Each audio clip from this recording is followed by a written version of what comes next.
हेमर्स online classes. तो जैसे कि आप जानते हैं कि हम लोग जो है आपका क्लास 9 बिहार बोर्ड मैथमेटिक्स में चैप्टर 7 में आपका प्रश्नावली 7.1 7.2 खत्म कर लिया था, है ना। आज की क्लास में आपको डिस्कस करना है, तो आज की क्लास में हमें डिस्कस करना है आपका 7.3, ठीक है। तो आपका ट्रायंगल का आज जो है आपका 7.3 क्वेश्चन हमको क्या करना है, देखना है। तो चलिए सबसे पहले जो टॉपिक है उसको लिख लेते हैं कि आपका टॉपिक क्या है, ठीक है।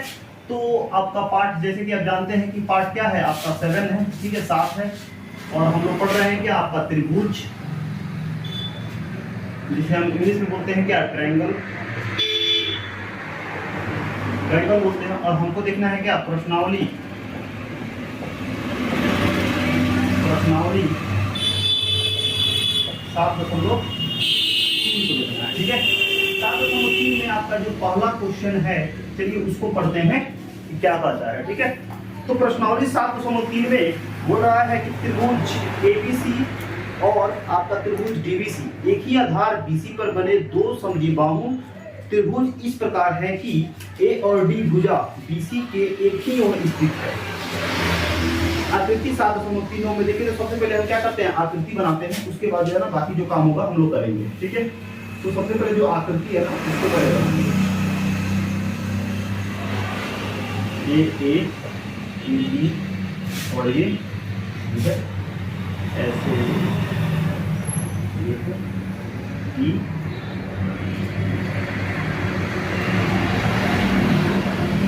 और ये क्या है आपका,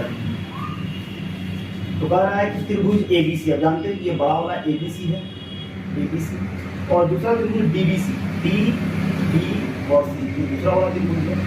एक ही आधार किसके हैं, बीसी के हैं, दोनों त्रिभुज है ना, दोनों त्रिभुज के एक ही आधार है क्या आपका, ठीक है। पर बड़े दो समद्विबाहु त्रिभुज या दो समद्विबाहु त्रिभुज है, दोनों त्रिभुज है वो क्या है आपके समद्विबाहु में, दोनों त्रिभुज क्या है आपके समद्विबाहु में, मतलब क्या, ये भी क्या है, यानी एबीसी में भी एबी बराबर है किसके, आपके एसी के, और डीबीसी में जो है ना आपका जो बीडी है वो बराबर है किसके, डीसी के, ये बोला हुआ है, ठीक है। उसके बाद बोला हुआ है कि ए और डी, यानी जो आपका ए और डी जो है ना भुजा बीसी को क्या कर रहा है, एक ही ओर स्थित है, कहां तक स्थित है, पी तक स्थित है, ठीक है। मतलब ये एडी को कहां तक बढ़ाया गया है, बीसी को पी तक बढ़ाया गया है, यानी पी तक प्रतिच्छेद कर रहा है ना। तो दर्शाना है क्या, तो आपको क्या दर्शाना है, तो और जो दर्शाना ये है कि त्रिभुज एबीडी सर्वांगसम है किसके, त्रिभुज एसीडी के, त्रिभुज एबीपी सर्वांगसम है किसके, एसीपी के। और तीसरा बोला हुआ है कि जो एपी कोण है, एपी कोण ए और कोण डी दोनों को क्या करता है, समद्विभाजित करता है, यानी दो बराबर भागों में क्या करता है आपका बांटता है, आपको बांटता है, ठीक है। और चौथा ये कह रहा है कि एपी रेखाखंड बीसी का क्या है, लंब समद्विभाजक है। मतलब ये जो आपका बोला हुआ है क्या कि बीसी को दो बराबर भागों में तो बांट रहा है, लेकिन लंब समद्विभाजक, लंब का मतलब क्या होता है आपका 90 डिग्री, क्या होता है आपका 90 डिग्री होता है। ये हमको क्या करना है, दिखाना है, ठीक है। तो इन चारों क्वेश्चन को, मतलब एक ही क्वेश्चन में 4 दिया हुआ है, ध्यान से समझिएगा, ठीक है, क्योंकि ये काफी इंपॉर्टेंट है, ठीक है। तो सबसे पहले जो जो दिया हुआ है उसको लिखेंगे, तो दिया गया है, दिया गया है। अब त्रिभुज एबीसी में आपका एबी इक्वल है किसके, आपके एसी के, है कि नहीं। और त्रिभुज डीबीसी में आपका जो बीडी है वो इक्वल है किसके, सीडी के इक्वल है, यही दिया हुआ है। तो क्या करना है, तो हमको ये दर्शाना है, क्या करना है, दर्शाना है, यानी सिद्ध करना है। तो दर्शाना, दर्शाना है, क्या क्या दर्शाना है, तो पहला में ये बोला हुआ है कि त्रिभुज ए बी डी सर्वांगसम है, त्रिभुज ए सी डी के। दूसरा क्या बोला हुआ है, दूसरा आपको ये बोला हुआ है त्रिभुज ए बी और बी सर्वांगसम है, त्रिभुज ए सी और डी के। तीसरा में क्या बोला हुआ है, तीसरा में ये बोला हुआ है कि एपी, एपी कोण, कोण ए और कोण डी दोनों को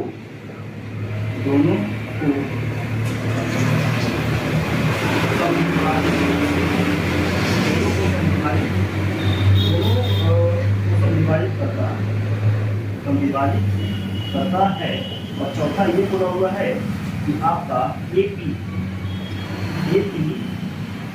रेखाखंड एपी रेखाखंड का लंब समद्वि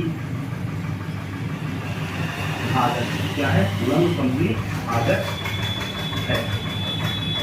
यानी ये चार चीजों को क्या करना है, यहाँ पे सिद्ध करना है, प्रूफ करना है। ठीक है, तो इन चारों चीजों को प्रूफ करने के लिए, ठीक है ना, सबसे पहले हम क्या करेंगे, यहाँ पे प्रूफ देंगे यानी प्रमाण देंगे, यानी यहाँ पे देखेंगे इसका हल। ठीक है, हल किसका? पहला का। तो पहला क्या बोला हुआ प्रूफ करने के लिए? एबीडी जो है वो एसीडी के क्या है? एसीडी के सर्वांशम है, ये हमको सिद्ध करना है। तो सबसे पहले जो सर्वांशम सिद्ध करना होता है उसको क्या करते हैं, लिखते हैं एबी डी, और सर्वांशम की जगह पे क्या लिखते हैं? तथा।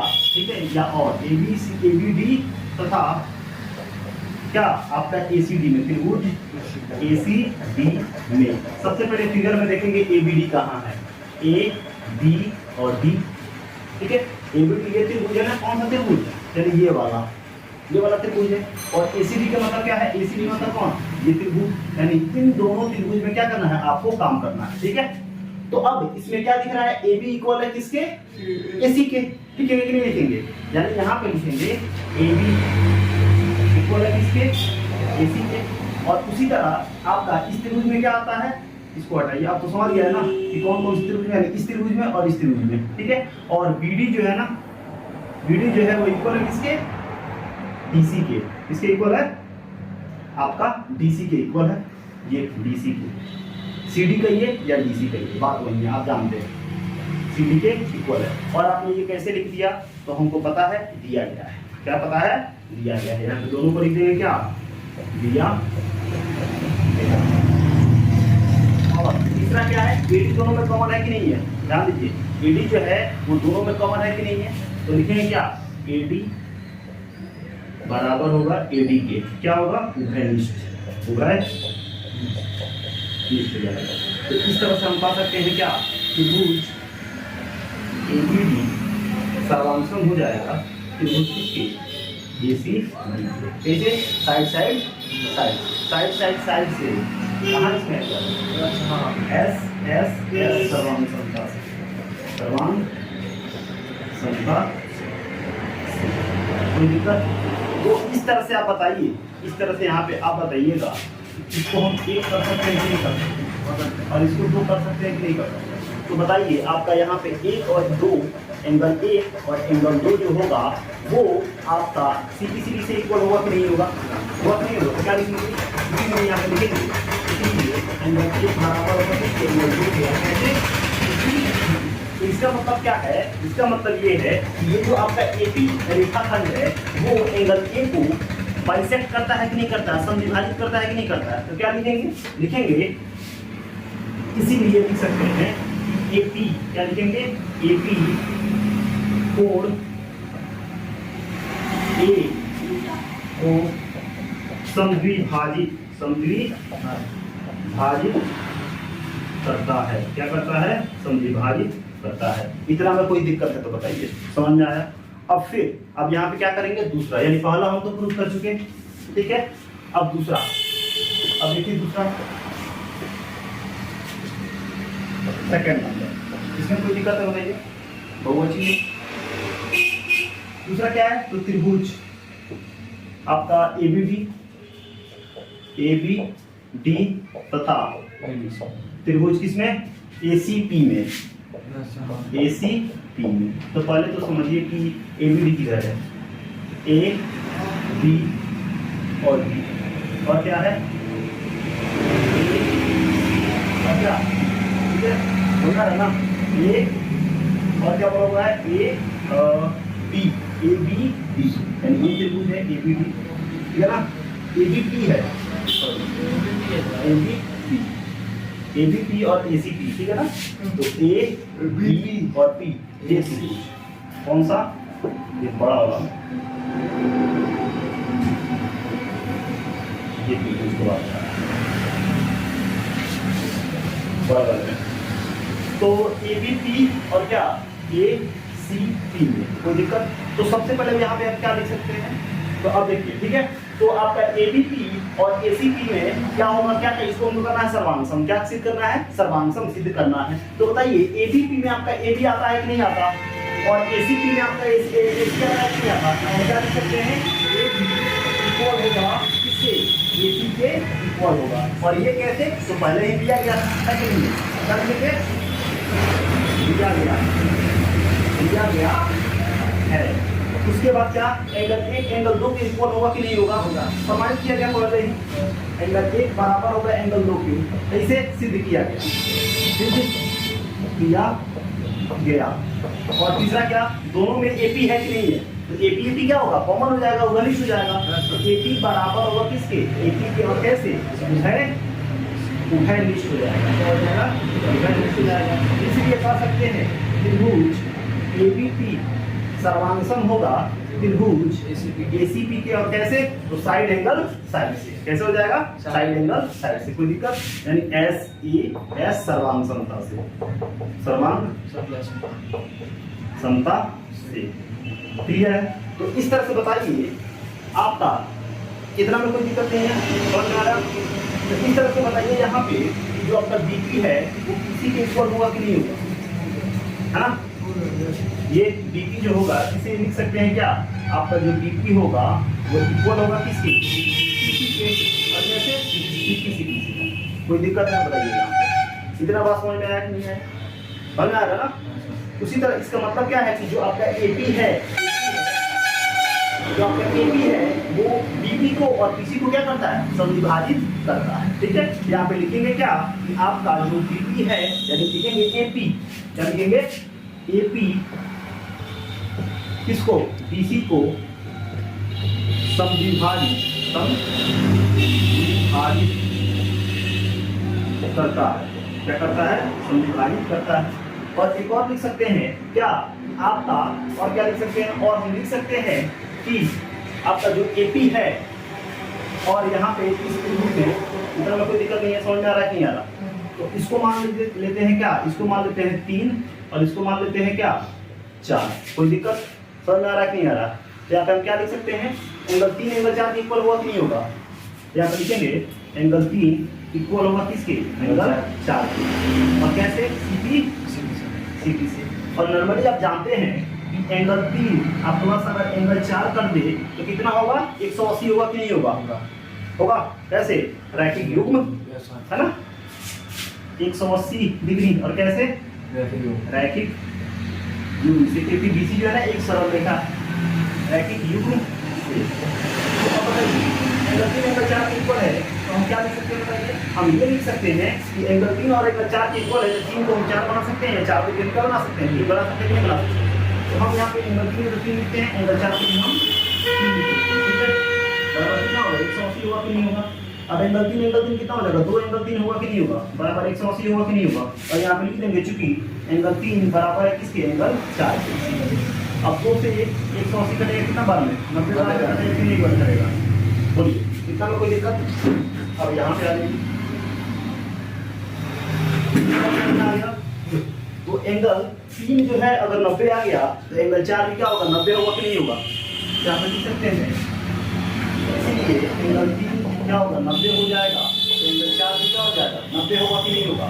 तो इस तरह से बताइए आपका जो AP है, इस तरह से हम कह सकते हैं कि जो AP है वो BC में क्या है, लंब समविभाजक है, लंब समविभाजक होगा कि नहीं होगा, क्योंकि इससे पता चल रहा है कि BP जो है ना PC के इक्वल है ना, BP PC के इक्वल है, इसका मतलब क्या है कि AP इसको क्या किया है, यहाँ पे लिखा है ना AP BC को समविभाजित करता है। एक तो यहाँ पे प्रूफ हो गया कि AP BC को समविभाजित किया, लेकिन हमको लंब सिद्ध करना है, तो लंब का मतलब क्या है, 90 डिग्री, तो यहाँ पे सिद्ध हो गया, 3 और एंगल 4 कितना हो गया, 90 डिग्री हो गया, तो हम लिख सकते हैं, है कि नहीं है। तो यहाँ पे हम लिख देंगे क्या कि आपका, इसलिए हम लिखेंगे AP क्या है, BC पर, AP BC पर लंब है, क्या है, लंब है, BC में क्या है, लंब है। इतना बात क्लियर है कि नहीं, इतना में कोई दिक्कत हो रही है, ठीक है, समझ आ रहा है।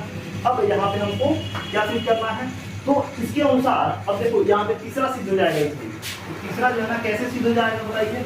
तो तीसरा हमारा सिद्ध करना है, तो आराम से सिद्ध कर सकते हैं, नहीं अभी तीसरा नहीं होगा, ठीक है, अभी एक और काम करते हैं तब जाके होगा, वैसे हो जाएगा। यहाँ पे इसको मान लेते हैं एक, एपी कोण ए को समविभाजित करता है, ठीक है, और कहीं मिला है क्या? ना, नहीं मिला, एक और चाहिए, ठीक है। तो वो मिलेगा कब? वो मिलेगा कब? जब हम इन दोनों त्रिभुज में आएंगे तब, ठीक है, तब हमको पता चलेगा। तो कौन से त्रिभुज में? आपका बीपीडी में और पीडीसी में। कोई दिक्कत है? ठीक है। तो आप तीसरा नंबर प्रूफ करने से पहले इसको तो आप लिखेंगे त्रिभुज किसमें? डीपीबी में, डीपीबी तथा किसमें? डीपीसी में, त्रिभुज डीपीसी में, ठीक है। तो बताइए आपका डीपी जो है वो इक्वल है किसे? पीसी के। और कैसे दिया गया था? नहीं, क्वेश्चन में दिया गया था, लिखेंगे दिया गया है, दिखाई दे रहा है, ठीक है, दिया गया है। और क्या है? आपका एंगल 3 एंगल 4 के इक्वल है कि नहीं है? तो लिख सकते हैं एंगल 3 इक्वल होगा एंगल 4 के। और कैसे? तो प्रमाणित किया गया,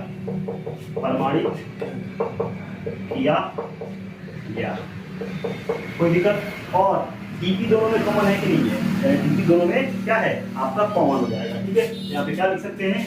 आपका डीपी जो है ना इक्वल होगा किसके? डीपी के। क्या लिखेंगे? उभयनिष्ठ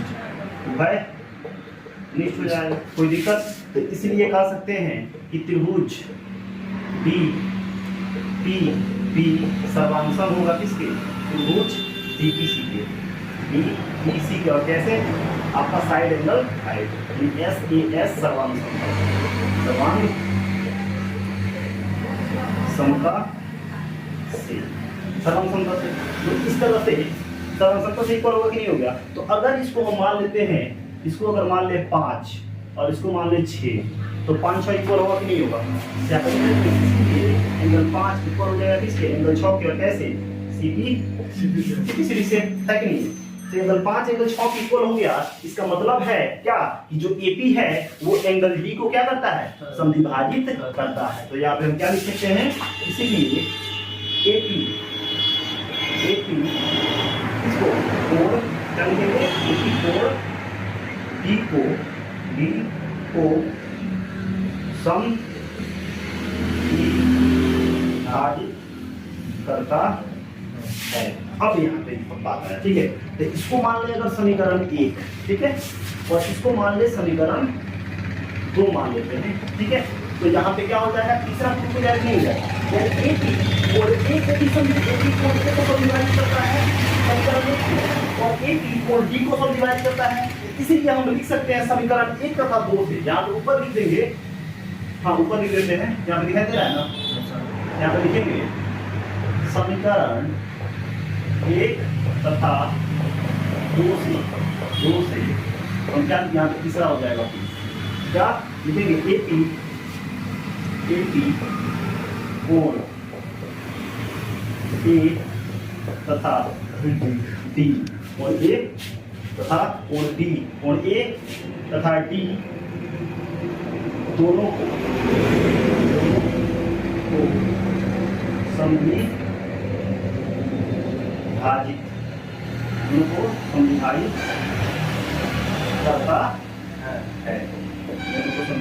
करता है। ये तीसरा यहाँ पे क्या हो गया? प्रूफ हो गया। और चौथा क्या कर रहा है? एपी रेखाखंड बीसी का लंब समद्विभाजक है। देखिए यहाँ पे बोला यहीं पे आ गया ना, इधर है, यहाँ पे एपी क्या है? बीसी पर लंब है। तो एपी जो है ना वो बीसी पर लंब का मतलब क्या? समद्विभाजक तो हो ही गया ना, यहाँ पे वो जो है ना समद्विभाजक है। तो 2 बराबर एपी बीसी का क्या है? समद्विभाजक है। इसको अगर मान ले हम क्या? 3, इसको मान ले 3, इसको मान ले 3, और यहाँ पे मान ले क्या? किधर गया? ये हो गया 3, हाँ, और ये हो गया क्या? 4, ठीक है। यहाँ पे हम क्या लिख सकते हैं? लिख सकते हैं समीकरण 3 और 4 से। यानी क्या बोला हुआ है? एपी बीसी को समद्विभाजित करता है ना? एपी बीसी को, एपी क्या कर रहा है? आपका बीसी को समद्विभाजित कर रहा है, ठीक है। एपी बीसी को समद्विभाजित कर रहा है, और एपी जो है ना बीसी का क्या है? लंब है। तो समीकरण 3 और 4 से हम कह सकते हैं, यहाँ पे लिखेंगे समीकरण 3 तथा 4 से, समीकरण 3 तथा 4 से हम कह सकते हैं कि आपका एपी रेखाखंड रेखाखंड, एक रेखाखंड BC का लंब समद्विभाजक भाजक है।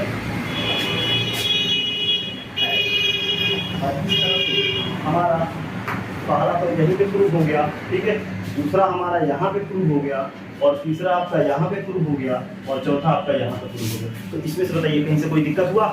तो अगर इसमें दिक्कत नहीं है, अगर बात समझ में आ रही है, तो चैनल को सब्सक्राइब कीजिए, लाइक कीजिए, और अपने फ्रेंड्स सर्किल में भी क्या कीजिए, शेयर कीजिए, ताकि वो लोग भी जो है ना मैथमेटिक्स को काफी आसानी से पढ़ सके। तो चलिए अब देखते हैं क्या आपका क्वेश्चन नंबर 2।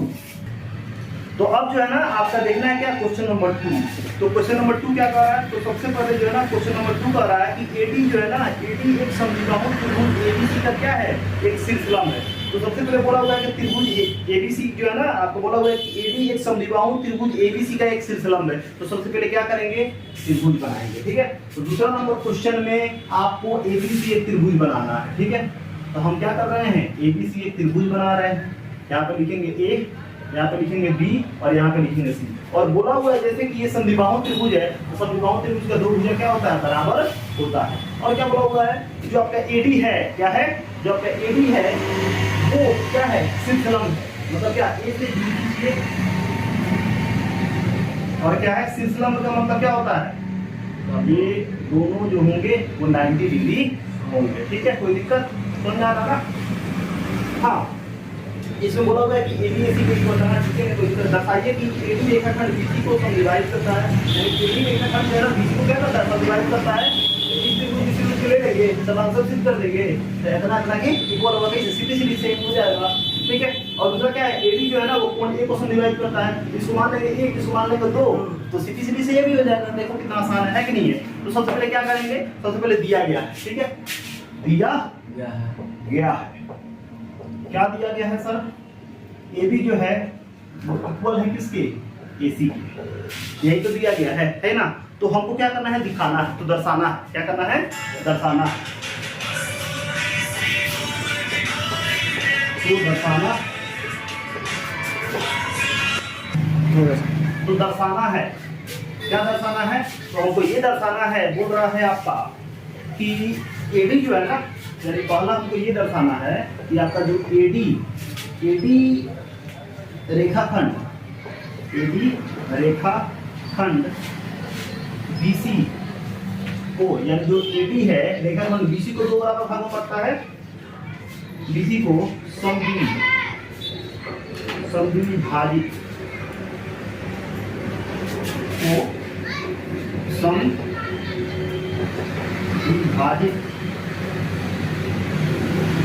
करता है। समद्विभाजित करने का मतलब क्या है कि आपका जो एडी है ना वो बीडी और इक्वल टू डीसी, यानी दोनों को बराबर बराबर भागों में क्या करेगा, बांटेगा, यानी वही बोल रहा है। और दूसरा क्या बोल रहा है, दूसरा बोल रहा है एडी कोण ए को समद्विभाजित करता है, समद्विभाजित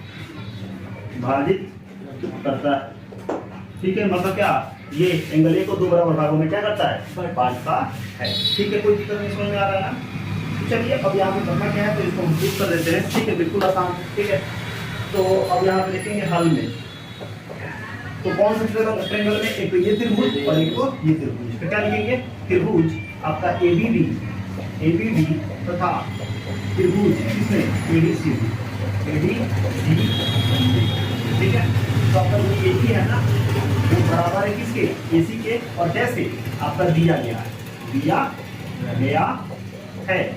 और दूसरा क्या है, इसको अगर मान लेते हैं 1 और इसको मान लेते हैं अगर 2, ठीक है ना। इसको अगर 1 मान लेते हैं, इसको अगर 2 मान लेते हैं, ठीक है। तो एंगल 1 बराबर होगा किसके, एंगल 2 के, क्यों, क्योंकि क्या है, प्रत्येक कोण 90 डिग्री, ठीक है, यानी प्रत्येक कोण 90 डिग्री।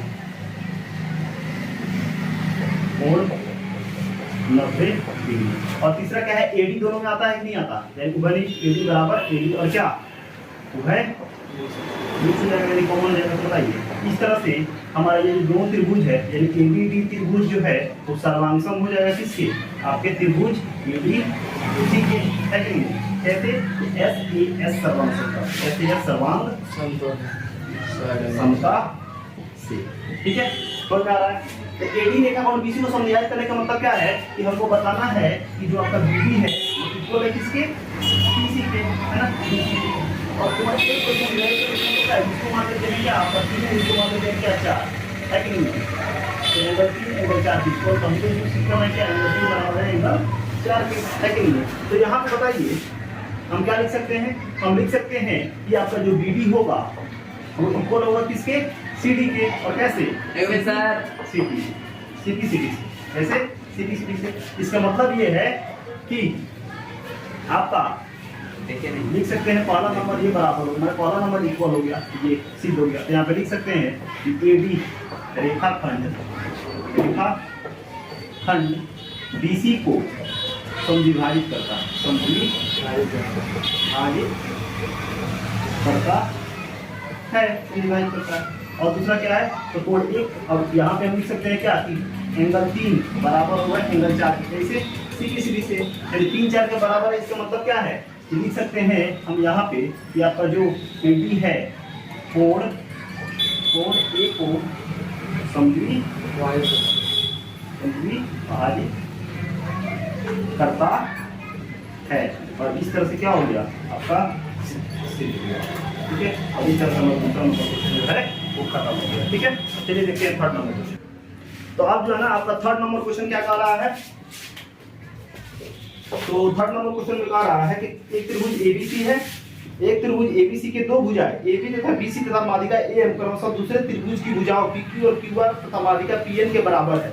आकृति 7.40 में देखिए, ठीक है। तो सबसे पहले दो त्रिभुज जो है उनको हम बनाएंगे, ठीक है। इसको बनाइए, ये है आपका बी है और आपका दिया हुआ है क्या यहाँ पे सी है और ये क्या है आपका एम है, ठीक है। और क्या बोला हुआ है यहाँ पे एक त्रिभुज ये बना हुआ है, ठीक है ना। ये है आपका पी, ये है आपका क्यू और ये है आपका आर और यहाँ से बना हुआ है क्या आपका एम। और बोला हुआ है कि एक त्रिभुज एबीसी में और एक त्रिभुज क्या है पीक्यूआर में। तो जो एबी और बीसी है तथा माध्यिका एएम जो है ना, एबी और बीसी और माध्यिका क्या है एएम, माध्यिका क्या है कि दो त्रिभुज को बराबर भागों में बांटते हैं, ठीक है।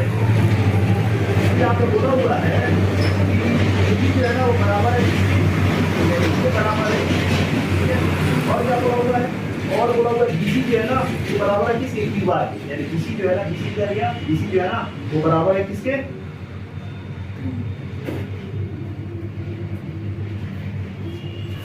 बीसी बराबर है किसके, क्यूआर के, ठीक है। यानी इसके बराबर है, ठीक।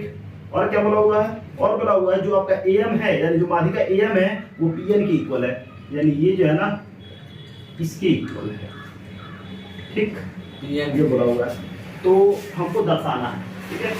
क्या दर्शाना है कि त्रिभुज एएम एपीएम सर्वांगसम है त्रिभुज पीक्यूएन के और त्रिभुज एबीसी जो है ना वो सर्वांगसम है किसके, पीक्यूआर के, ठीक है। तो जो जो दिया हुआ है उसको क्या करेंगे, लिखेंगे। तो यहाँ पे लिखेंगे दिया गया है, दिया गया है, लिखेंगे त्रिभुज एबीसी तथा त्रिभुज पीक्यूआर में क्या है, तो जो आपका AB है वो बराबर है किसके, PQ के। AB जो है वो बराबर है किसके, PQ के है। और जो आपका BC है वो किसके बराबर है, QR के। और जो आपका क्या है AM जो है, यहाँ पे जो आपका AM है वो बराबर है किसके, आपके PN के, ठीक।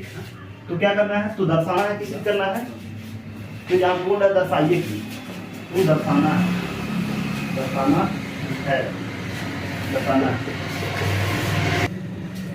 तो दर्शाना क्या है, तो आपको यहाँ पे बोल रहा है तो दर्शाना है कि पहला में कि आपका त्रिभुज ADM सर्वांगसम है त्रिभुज PQN के। और दूसरा हमको ये दिखाना है कि आपका त्रिभुज ABC जो है ना वो सर्वांगसम है किसके, त्रिभुज PQR के। ये दोनों हमको क्या करना है, सिद्ध कर देना है, यानी आपको दिखाना है, ठीक है। तो सबसे पहले जो है ना आपका पहला क्या है जो दिया हुआ उसको लिखेंगे त्रिभुज ABM और सर्वांगसम की जगह पे क्या तथा, और क्या त्रिभुज PQN, त्रिभुज PQN में, ठीक है। अब देखिए पहले त्रिभुज को बुझिए क्या समझिए कहाँ है, तो ABM ये वाला ABM यानी ये, और क्या है आपका PQN। तो बताइए AB जो है वो इक्वल है कि नहीं है PQ के, है ना। और आपका जो AM है वो इक्वल है कि नहीं PN के, तो AM जो है ना वो क्या है, इक्वल है किसके, PN के, ठीक है। और तीसरा क्या है आपका BM जो है वो इक्वल है किसके, Q1 के। आपका जो BM है वो इक्वल है किसके, Q1 है। और तीनों का रीजन क्या है आपका दिया गया है, तीनों का मतलब क्या है आपका यहाँ पे दिया गया है। कोई दिक्कत है तो बताइए। तो APM का मतलब क्या है, APM ये त्रिभुज में, और PQN का मतलब क्या, इस त्रिभुज में। यानी हमको काम करना है इस त्रिभुज में और इस त्रिभुज में काम करना है, और सर्वांशम क्या करना है आपको यहाँ पे सर्वांशम करना है। कोई दिक्कत नहीं है, समझ में आ रहा है, ठीक है। तो नॉर्मली यहाँ पे बोला हुआ है कि BC जो है ना वो QR के अगर इक्वल है, BC जो है वो क्या है, BC यहाँ पे आपका जो BC है वो इक्वल है किसके, QR के। तो आप पढ़े हुए हैं 5 चैप्टर में यूक्लिड टू इंट्रोडक्शन ज्योमेट्री, क्या बोलते हैं, इंट्रोडक्शन टू यूक्लिड ज्योमेट्री, यानी आपका यूक्लिड की ज्यामिति में परिचय में आप पढ़े हुए हैं कि अगर ये इसके बराबर है, यानी कह रहे हैं कि अगर ये इसके बराबर है तो इसका आधा आधा भी क्या होगा, बराबर होगा। तो यहाँ पे अगर बात करें तो जो BC है यहाँ पे कैसे ये दिया गया है, दिया गया है। तो यहाँ पर लिखे कि BC इक्वल है किसके, BC इक्वल है किसके, आपके QR के। ये कैसे है, दिया गया है, ये भी क्या है, दिया गया है। तो इसका आधा भी क्या होगा, इसका हाफ भी क्या होगा, इसका हाफ भी होगा ना, इसका हाफ भी क्या होगा, इक्वल होगा किसके, इसके। यानी लिख सकते हैं हाफ ऑफ BC इक्वल होगा हाफ ऑफ QR के, है ना। हम क्या लिख सकते हैं, आपका जो BM होगा वो इक्वल होगा किसके, आपके Q1 के। कोई दिक्कत नहीं है, समझ में आ रहा है। तो इस तरह से हम क्या लिख सकते हैं, लिख सकते हैं त्रिभुज आपका ABM सर्वांशम होगा किसके, त्रिभुज PQN के, किसके, PQN के। और कैसे, तो साइड साइड और साइड में SSS सर्वांशमता से। कोई दिक्कत है तो बताइए। SSS सर्वांशमता से इक्वल होगा कि नहीं होगा, इसमें कोई दिक्कत है बोलिए, ठीक है। तो इस तरह से अब बताइए इस एंगल का मतलब यहाँ पे ये इसके सर्वांशम होंगे, तो हम कह सकते हैं एंगल B जो होगा वो इक्वल होगा किसके, एंगल Q के। होगा कि नहीं होगा, कोई दिक्कत, यहाँ पर लिख सकते हैं। इसीलिए एंगल B जो होगा वो इक्वल होगा किसके, एंगल Q के। और कैसे, सिंपलिसिटी होगा कि नहीं होगा। अब हमको दिखाना क्या है, आपको ये दिखाना है कि आपका ट्रायंगल कौन वाला, तो हमको सी हो गया ना, या तो टू होगा। क्या करा, ABC इक्वल है किसके, PQR के। तो ABC में तो बड़ा और PQR में तो भी बड़ा होगा। तो ये और ये तो हो गया, कोई दिक्कत नहीं है। BC और QR इक्वल नहीं है, लेकिन एक हमको चाहिए था, तो BC और QR, BC को Q को हमने सर्वांशम से मतलब इक्वल है कैसे, सिंपलिसिटी से, दूसरा तो हो जाएगा आराम से, है कि नहीं है। तो अब यहाँ पे क्या लिखेंगे, सेकंड वाला आपका क्या, ट्रायंगल ABC, ट्रायंगल ABC त्रिभुज ABC तथा त्रिभुज इसमें PQR क्या है, ABC मतलब बड़ा वाला और PQR मतलब बड़ा वाला। तो AB किसके इक्वल है, AB इक्वल है किसके, PQ के। और कैसे दिया गया है, या प्रश्न से भी। उसके बाद आपका जो BC है वो इक्वल है किसके, QR के। यानी BC जो है ना इक्वल है किसके, QR के। ये भी क्या है, दिया गया